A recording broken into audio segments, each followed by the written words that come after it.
Good morning student. आज हम बात करते हैं जनसंख्या घनत्व को प्रभावित करने वाले कारकों के बारे में। इंपॉर्टेंट टॉपिक है, यहाँ से 3 नंबर का क्वेश्चन आने की पूरी संभावना रहती है। देखो, हम बात करते हैं जनसंख्या घनत्व को प्रभावित करने वाले कारक। अगर हम इन कारकों की बात करें तो इन कारकों को हम 3 भागों में डिवाइड करते हैं: भौतिक कारक, आर्थिक कारक और तीसरा सांस्कृतिक एवं सामाजिक कारक। अगर हम भौतिक कारकों की बात करते हैं तो भौतिक कारकों को हम 4 पार्ट में डिवाइड करते हैं: स्थलाकृति, जल की उपलब्धता, जलवायु और मृदा। अगर हम आर्थिक कारकों की बात करें, खनिज, नगरीकरण और औद्योगिकरण।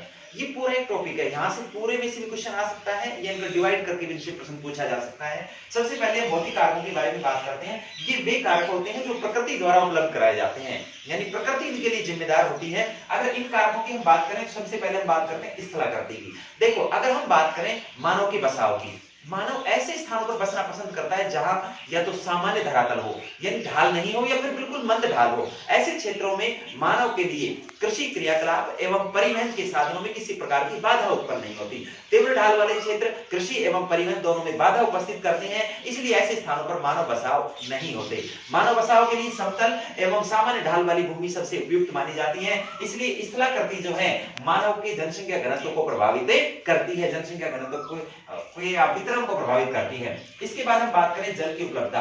मानव जो है ऐसे स्थानों पर बसना पसंद करता है जहां उसे निकटवर्ती क्षेत्रों में स्वयं की आवश्यकताओं के लिए या कृषि जैसे कार्यों के लिए आसानी से जल की उपलब्धता हो जाए। अगर हम प्राचीन काल की सभ्यताओं की बात करें, मोहनजोदड़ो हड़प्पा सभ्यता की बात करें, मिस्र की सभ्यता, मेसोपोटामिया की सभ्यता की हम बात करें, ईरान की दजला फरात सभ्यताओं की बात करें, ये सारी सभ्यताएं ऐसे क्षेत्रों में विकसित हुई जहां नदियों के किनारे, कह सकते हैं अपन, नदी घाटियों के अंदर ये सभ्यताएं विकसित हुई। वहां इन सभ्यताओं के विकसित होने का सबसे बड़ा कारण था जल की आसानी से उपलब्धता। तो जिन क्षेत्रों में जल आसानी से उपलब्ध होगा, ऐसे क्षेत्रों में भी जनसंख्या का घनत्व जो है अधिक देखने के लिए मिलता है। अगले कारक की हम बात करते हैं जलवायु के बारे में। मानव बसाव के लिए अति शीत व अति आर्द्र व अति शुष्क जलवायु जो है वो उपयुक्त नहीं है। इसका मतलब मानव ऐसे स्थानों पर बसना पसंद करता है जहां एक शीतोष्ण कटिबंधीय क्षेत्र की जलवायु उपलब्ध है। अधिक शीत, अधिक उष्ण एवं अधिक ठंड जो है, गर्मी जिसे हम कह सकते हैं, अधिक गर्मी जो है ऐसे क्षेत्रों में जहां होगी, ऐसे क्षेत्रों में जनसंख्या के जमाव भी कम देखने के लिए मिलेंगे। इसका मतलब जलवायु भी मानव बसाव को प्रभावित करती है। अगले फैक्टर के बारे में बात करते हैं, मृदा के बारे में। सबसे उपयुक्त जो मृदा मानी जाती है वो दोमट मृदा मानी जाती है।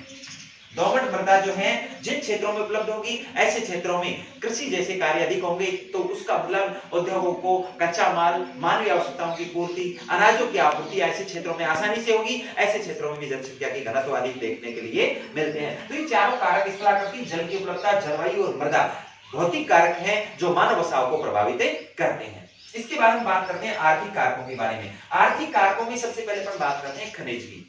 जिन क्षेत्रों में खनिज की उपलब्धता अधिक है, ऐसे क्षेत्रों में औद्योगिकरण भी होगा। खनिजों की उपलब्धता के कारण लोगों को खदानों में और उद्योगों में काम करने के अवसर मिलते हैं, जहां आजीविका चलाने के स्रोत आसानी से उपलब्ध हो जाते हैं। ऐसे क्षेत्रों में जनसंख्या की जमाव अधिक होंगे। अगर हम उदाहरण की बात करें तो अफ्रीका महाद्वीप की कटंगा जो क्षेत्र है, एक तांबा क्षेत्र है, ये कटंगा तांबा क्षेत्र जो है इसका सबसे अच्छा उदाहरण हो सकता है। इस क्षेत्र में अधिक जनसंख्या जमाव का कारण जो है कटंगा क्षेत्र से तांबे का उत्पादन है। तो इसका मतलब जिन क्षेत्रों में खनिजों की उपलब्धता अधिक होगी, ऐसे क्षेत्रों में सामान्य तौर पर जनसंख्या के जमाव अधिक मिलेंगे। इसके बाद अपन बात करते हैं नगरीकरण। देखो, अपन नगरीकरण की बात करें तो वहां शैक्षिक सुविधाएं, चिकित्सा सुविधाएं, यातायात से संबंधित सुविधाएं या फिर रोजगार के अवसर वहां सामान्य से ज्यादा अच्छी स्थिति में उपलब्ध होते हैं। तो ऐसे स्थान जो है मानव को अधिक सुविधाएं प्रदान करते हैं और अधिक सुविधाओं के कारण लोग इन क्षेत्रों में ज्यादा जाकर बसते हैं और इसी कारण नगरीय क्षेत्र का जनसंख्या घनत्व जो है तेजी के साथ बढ़ता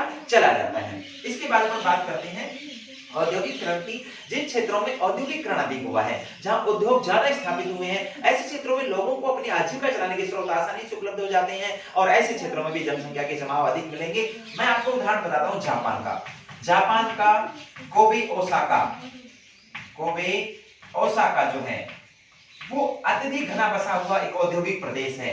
यहाँ जनसंख्या घनत्व अधिक है, उसका एकमात्र कारण है वहां औद्योगिकरण। औद्योगिकरण की वजह से जापान का कोबे ओसाका जो क्षेत्र है वो अधिक जनसंख्या घनत्व इस क्षेत्र में देखने के लिए मिलता है। तो ये सारे आर्थिक कारण, खनिज, नगरीकरण और औद्योगिकरण, ये जनसंख्या वितरण यानी जनसंख्या के घनत्व को प्रभावित करने में महत्वपूर्ण भूमिका निभाते हैं। अंतिम कारक की बात करते हैं सामाजिक एवं सांस्कृतिक कारक। कुछ क्षेत्र ऐसे हैं जिनकी वजह से कुछ सांस्कृतिक कारण मुख्य भूमिका निभाते हैं। सांस्कृतिक या सामाजिक दृष्टिकोण से जो क्षेत्र अपने आप में पहले से ही समृद्ध थे या जिनका किसी संस्कृति की वजह से या किसी सामाजिक कारण की वजह से जिन क्षेत्रों की तरफ लोगों का रुझान जो है वो ज्यादा होता है और ऐसे क्षेत्र जो है धीरे धीरे जनसंख्या वृद्धि का प्रमुख कारण बन जाते हैं। ऐसे क्षेत्रों में भी जनसंख्या घनत्व जो है अधिक मात्रा में देखने के लिए मिलता है। तो ये एक आज हमारा इंपॉर्टेंट टॉपिक था, जनसंख्या घनत्व को प्रभावित करने वाले कारक, जो यहाँ खत्म होता है। आज इतना ही, धन्यवाद।